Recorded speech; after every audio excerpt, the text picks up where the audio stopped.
Déconfinement, reprise des négociations gouvernementales. Cela fera peut-être une thèse de doctorat ou un courrier du CRIS, de l'influence de l'épidémie Covid-19 sur la formation du gouvernement machin. Les élections législatives ont eu lieu le dimanche 26 mai 2019. Un an plus tard, il n'y a toujours pas de véritable gouvernement fédéral disposant d'un programme étayé par un budget dûment voté par une majorité de députés de la Chambre. À ce niveau, la Belgique est même formellement en affaires courantes depuis le 21 décembre 2018, jour où le roi Philippe a accepté la démission de Charles Michel et de son gouvernement devenu minoritaire suite à la défection de son principal protagoniste, la NVA. Dès après les élections, le président de la NVA exprimait deux exclusives, contre le PS et Écolo. Exclusives que Bart De Wever reformule régulièrement tout en souhaitant « discuter avec le PS ». L'envie de confédéralisme demeurait-elle la plus forte? Après avoir espéré une mission royale, qui n'est jamais venue l'automne dernier, le bourgmestre d'Anvers n'a pas pu s'empêcher de remettre le couvert et de négocier avec Paul Magnette, qui lui aussi jurait le contraire, juste avant le confinement du pays, à la mi-mars. L'impossible mariage PS-NVA aurait alors semblé à portée de main.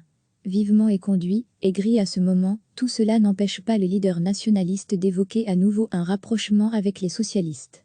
Au point que des négociations en vue de former un gouvernement fédéral reprennent corps. Je te veux, moi non plus, la famille socialiste, la première en siège à la Chambre, a repris la main dans les coulisses. Un gouvernement de plein exercice à défaut d'être pleinement légitimé, occupe le devant d'une scène encombrée par la gestion de la crise sanitaire. De moins en moins discrètement, les coulisses s'activent. Le jeune et nouveau président du SP.A, Conné Rousseau joue les entremetteurs. Il jouit, paraît-il, de la confiance de Bart De Wever et tient par ailleurs à ce que la famille socialiste entière se retrouve dans la prochaine coalition. Bart De Wever et Paul Magnette se sont vus récemment. Une première après que le second a dû faire volte-face et dénoncer un accord avec les nationalistes sous la pression de ses cadres. Les consultations vont se poursuivre et là, toujours mais pour très peu de temps, présidente libérale Gwendoline Rutan en appelle à un socle socialiste libéral pour constituer la prochaine majorité fédérale. Paul Magnette compte mener en parallèle un vaste plan de relance d'une part, et d'autre part, jeter les bases du prochain gouvernement. Au MR, le président Bouchez ne l'entend pas de cette oreille et demande un nouveau gouvernement, qui assumera ensuite le plan de relance indispensable. Les jours de Wilmès II sont-ils pour autant comptés? Le Covid-19 va-t-il contribuer à faire réussir ce qui n'a pas pu fonctionner jusqu'ici? Prudence et circonspection, @Foalkowiak. Cela fera peut-être une thèse de doctorat ou un courrier du CRIS, de l'influence de l'épidémie Covid-19 sur la formation du gouvernement machin. Les élections législatives ont eu lieu le dimanche 26 mai 2019. Un an plus tard, il n'y a toujours pas de véritable gouvernement fédéral disposant d'un programme étayé par un budget dûment voté par une majorité de députés de la Chambre. À ce niveau, la Belgique est même formellement en affaires courantes depuis le 21 décembre 2018, jour où le roi Philippe a accepté la démission de Charles Michel et de son gouvernement devenu minoritaire suite à la défection de son principal protagoniste, la NVA. Dès après les élections, le président de la NVA exprimait deux exclusives, contre le PS et Écolo. Exclusives que Bart De Wever reformule régulièrement tout en souhaitant « discuter avec le PS ». L'envie de confédéralisme demeurait-elle la plus forte? Après avoir espéré une mission royale, qui n'est jamais venue l'automne dernier, le bourgmestre d'Anvers n'a pas pu s'empêcher de remettre le couvert et de négocier avec Paul Magnette, qui lui aussi jurait le contraire, juste avant le confinement du pays, à la mi-mars. L'impossible mariage PS-NVA aurait alors semblé à portée de main.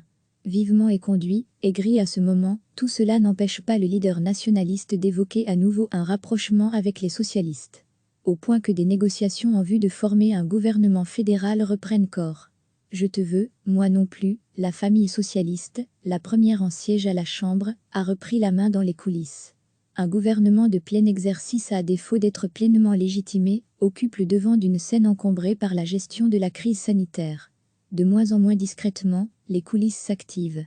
Le jeune et nouveau président du SP.A, Conné Rousseau joue les entremetteurs. Il jouit, paraît-il, de la confiance de Bart De Wever et tient par ailleurs à ce que la famille socialiste entière se retrouve dans la prochaine coalition. Bart De Wever et Paul Magnette se sont vus récemment. Une première après que le second a dû faire volte-face et dénoncer un accord avec les nationalistes sous la pression de ses cadres. Les consultations vont se poursuivre et là, toujours mais pour très peu de temps, Présidente libérale Gwendoline Rutan en appelle à un socle socialiste libéral pour constituer la prochaine majorité fédérale. Paul Magnette compte mener en parallèle un vaste plan de relance d'une part, et d'autre part, jeter les bases du prochain gouvernement. Au MR, le président Bouchez ne l'entend pas de cette oreille et demande un nouveau gouvernement, qui assumera ensuite le plan de relance indispensable. Les jours de Wilmette II sont-ils pour autant comptés ?